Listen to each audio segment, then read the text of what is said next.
Masih di Breaking News TV One pemirsa, kami masih membahas soal Rapimnas Partai Golkar yang hari ini berlangsung di kantor DPP Partai Golkar. Salah satu isu menarik tentunya yang dibahas adalah siapa cawapres pendamping Prabowo yang akan didukung oleh Partai Golkar. Kalau tadi kita sudah berbincang dengan Bang Effendi Ghazali, juga dengan Mas Jayadi Hanan. Saya kedatangan satu narasumber lagi, Mas Gun-Gun Herianto. Selamat pagi. Siang. Sudah siang ya. Mas Gun-Gun, gimana? Kira-kira melihat Rapimnas Partai Golkar, kira-kira siapa yang akan didukung Partai Golkar untuk maju sebagai cawapres Prabowo Subianto? Iya, menurut saya banyak ya yang dipertimbangkan tentu oleh Partai Golkar. Mungkin dengan kode-kode yang sudah disampaikan. Kenapa? Karena ini menyangkut momentum krusial. Karena tidak hanya bicara soal 2024, tapi bicara pasca itu.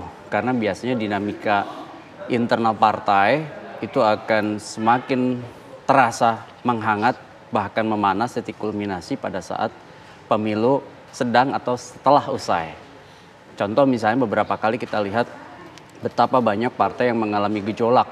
Makanya kemarin butuh yang disebut dengan kehati-hatian.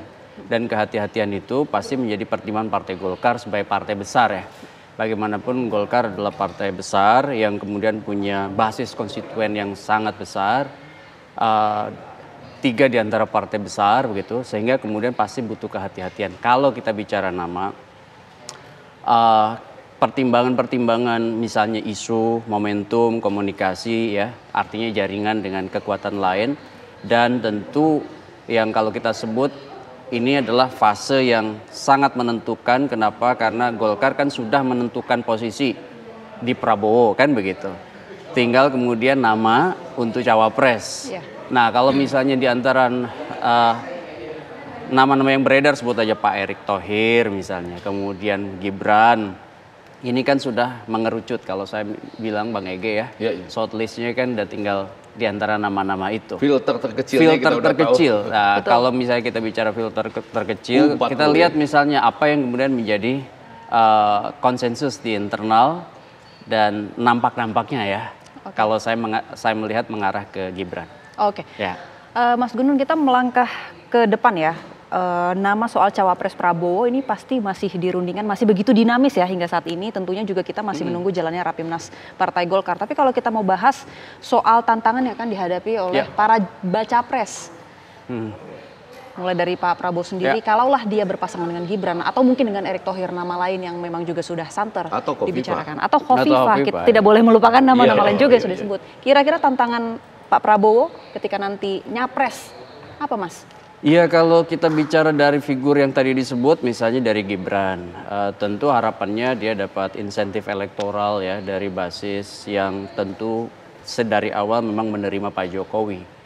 Yang disebut dengan efek Jokowi ya, itu yang kemudian diharapkan menjadi insentif elektoral. Selain tentu juga relasi kuasa yang sudah terbangun ya selama ini, yang kecenderungan Pak Prabowo sebut aja dipersepsikan, bahkan mungkin sudah juga intens membangun yang disebut dengan komunikasi politik yang sangat intens dengan Pak Jokowi, sehingga kemudian di situ tentu harapannya ada satu kekuatan yang memperkuat posisi politiknya sebagai capres dari Pak Jokowi dengan basis masanya dan kuasa politiknya, kira-kira begitu kan.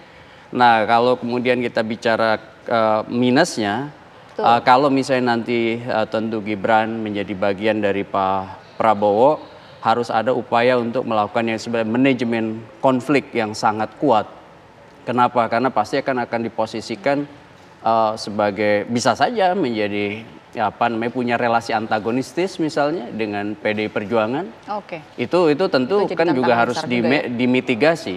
Kemudian juga bisa saja di antara 3 poros itu, kemudian porosnya misalnya Pak Prabowo Gibran itu akan mendapatkan banyak sekali serangan.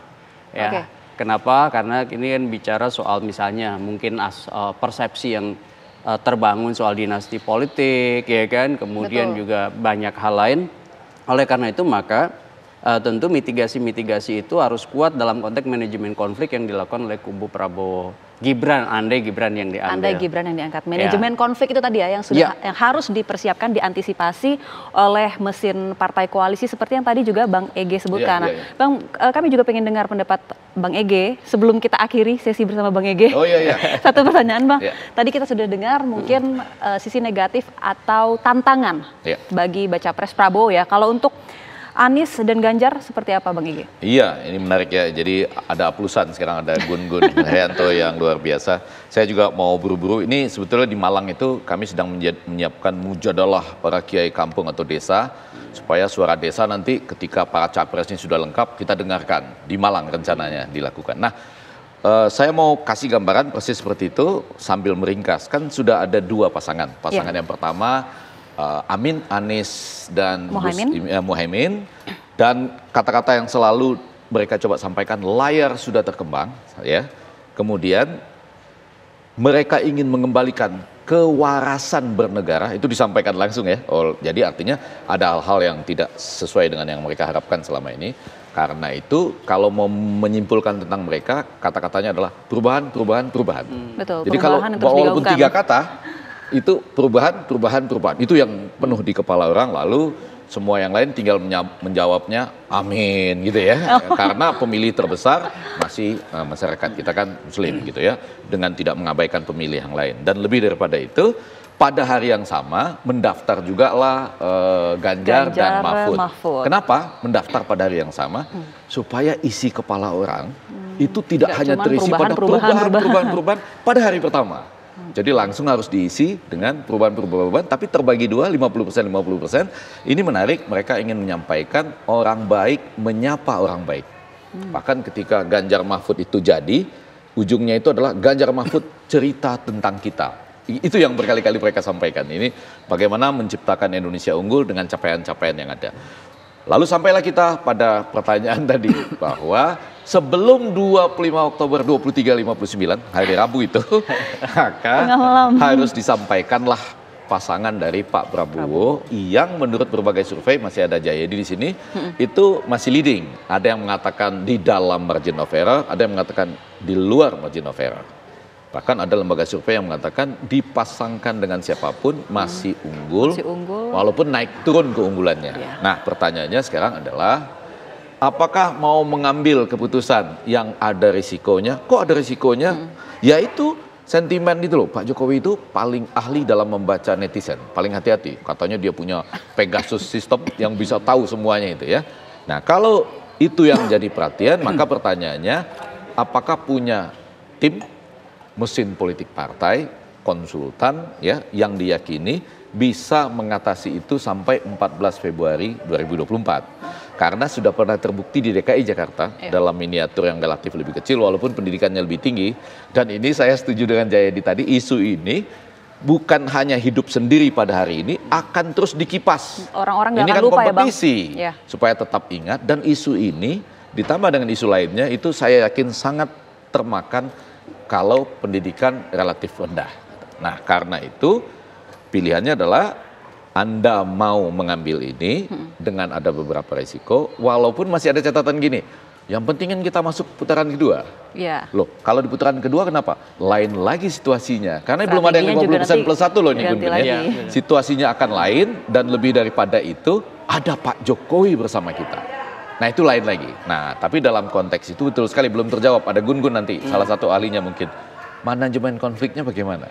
Karena Anda pindah dari rumah lama yang sampai sekarang masih yakin loh bahwa Gibran itu akan menjadi tim sukses dari Ganjar dan Mahfud. Sembari juga memberikan tugas pada Ganjar dan Mahfud untuk mencoba menempatkan dirinya mau seperti apa.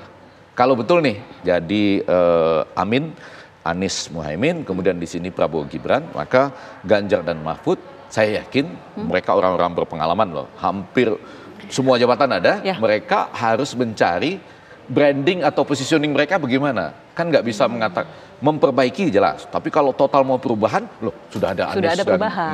Tapi mau mengatakan tetap bersama dengan Pak Jokowi, sudah ada yang tegak lurus, yaitu Prabowo Gibran. Nah ini tantangan, tapi kalimat orang baik menyapa orang baik itu juga menarik loh, Gun-Gun ya. Tapi gimana kira-kira menurut Mas Jayadi?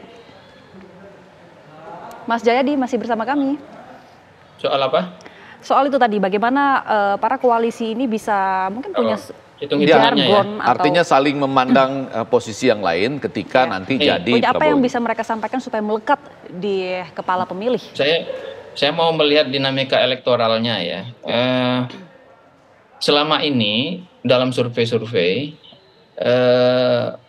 Anies sering jadi common enemy, ya kan? Diserang oleh kubu Ganjar, diserang oleh kubu Prabowo gitu. Sementara jarang saling serang kubu Prabowo sama kubu Ganjar gitu. Tapi sekarang bisa berubah. Ya. Kubu Amin sama kubu Ganjar Mahfud bisa menjadikan Prabowo Gibran sebagai common enemy. Oke, bisa berbalik. Jadi itu tantangan juga itu Bang Effendi. Iya betul. Ya, dan tentu saya berasumsi bahwa semua tim di 3 kandidat ini hebat-hebat ya.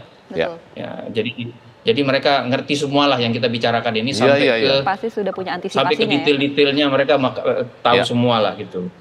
Nah, yang kedua Bang Effendi, soal kita pikirin soal putaran kedua gitu kan. Ya. Kalau putaran pertama terserah lah, yang penting masuk putaran kedua. Pertama yang saya sebut tadi, kalau jadi common enemy, apakah ada jaminan masuk putaran kedua kan gitu? Ya. Nah, hitung-hitungannya bagaimana? Nah, sekarang mari coba kita hitung. Apakah memang sudah benar-benar yakin tuh hanya Prabowo sama Ganjar yang masuk putaran kedua? Ya. Kan belum tentu juga. Misalnya gini nih, kalau disimulasi 3 nama atau 3 pasangan, itu ada Prabowo, ada Ganjar, ada Anies, itu yang menyatakan belum menjawab sekitar 6-10%. Oke? Itu bisa kemana aja tuh? Ya. Yang kedua, di antara pemilih yang sudah menentukan pilihannya ke 3 kandidat itu, ada 25-30% yang menyatakan masih sangat mungkin berubah. Ya. Jadi kalau kita hanya melihat data itu saja secara linear, maka yang bisa masuk putaran kedua itu bisa siapa aja, Bang Effendi. So, putaran kedua is still anybody's game. Ya. Jadi, seberapa jauh tim Prabowo ini bisa menghitung itu yang jadi pertanyaan. Karena lagi-lagi karena ini pilpres yang sifatnya sangat kompetitif, karena sampai hari ini tidak ada yang mendapatkan secara firm 40% kalau tiga nama diadu kan gitu. Tidak ada. Itu berarti ini pilpres berlangsung sangat kompetitif, maka sekecil apapun peluang atau kemungkinan suara masuk maupun suara keluar itu harus dihitung, akan pasti harus dihitung. Dan itu menurut saya memang yaitu tadi mengambil pilihan yang beresiko atau mengambil pilihan yang cenderung lebih konservatif. Saya sedikit aja ya, karena saya akan meninggalkan arena ini, Aflusan.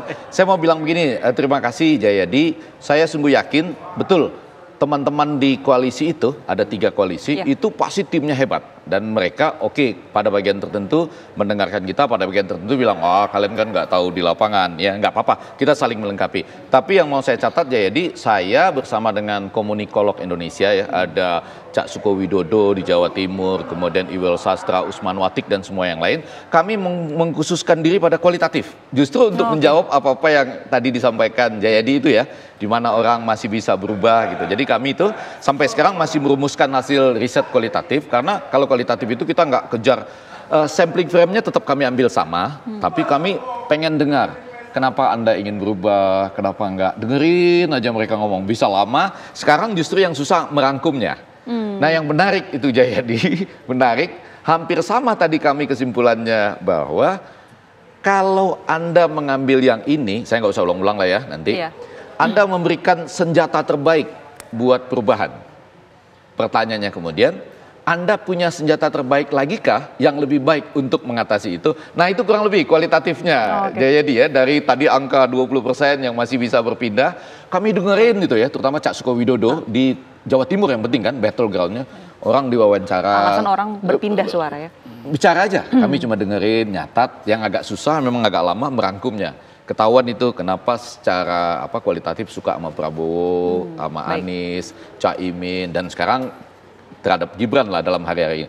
Masih berlangsung dan masih dirangkum. Nanti kalau jadi hasilnya hampir sama tuh dengan yang disampaikan Jayadi. Oke, terima kasih banyak Bang Effendi Ghazali dan Mas Jayadi Hanan juga terima kasih banyak sudah bergabung bersama kami. Tadi ada pernyataan yang menarik, tentu ada perubahan nanti peta elektoral yang mungkin terjadi tadi seperti kata Mas Jayadi, mungkin public enemy-nya ini akan bergeser posisinya ya. Kita nanti akan dengarkan juga pendapat dari Mas Gun Gun, namun usai jeda tetap bersama kami di Breaking News TV One.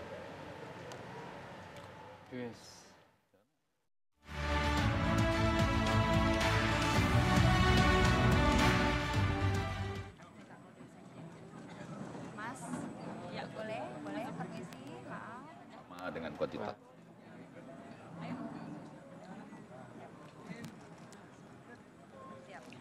Hadirin dan undangan yang berbahagia. Assalamualaikum warahmatullahi wabarakatuh. Salam sejahtera dan selamat pagi.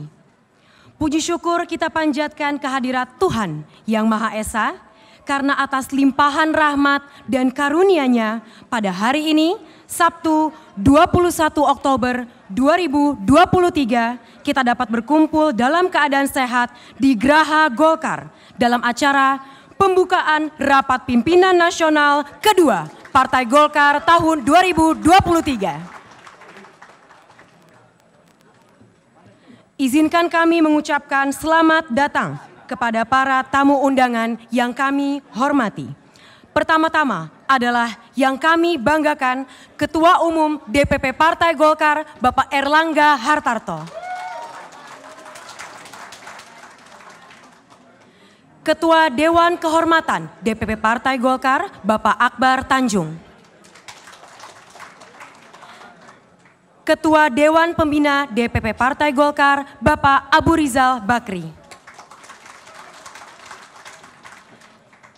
Ketua Dewan Pakar DPP Partai Golkar Bapak Agung Laksono. Ketua Dewan Etik DPP Partai Golkar Bapak Muhammad Hatta. Sekretaris Jenderal DPP Partai Golkar Bapak Lodwig F. Paulus. Bendahara Umum DPP Partai Golkar Bapak Dito Ganinduto. Ketua MPR RI sekaligus Wakil Ketua Umum DPP Partai Golkar Bapak Bambang Susatyo. Dan para Wakil Ketua Umum DPP Partai Golkar lainnya. Menteri Pemuda dan Olahraga Republik Indonesia Bapak Dito Aryo Tejo. Para Ketua Umum Ormas pendiri tingkat pusat. Para Ketua Umum organisasi yang didirikan tingkat pusat, Ketua Umum organisasi sayap tingkat pusat, Ketua atau PLT Ketua DPD Partai Golkar seluruh Indonesia, pengurus pleno DPP Partai Golkar, serta Bapak, Ibu, tamu undangan yang berbahagia. Pembacaan doa dipimpin oleh Kiai Haji Nusron Wahid. Kepadanya disilahkan.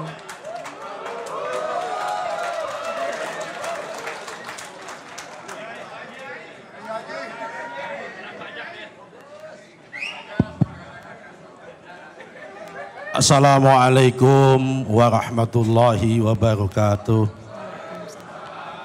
Izinkanlah kami ingin memimpin doa secara Islam. Mohon bagi agama yang lain menyesuaikan. Bismillahirrahmanirrahim.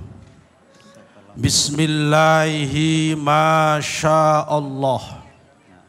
La yasuqul khaira illallah. Pemirsa, tengah berlangsung baru saja dimulai Rapimnas Partai Golkar di DPP Partai Golkar di Slipi, Jakarta Barat.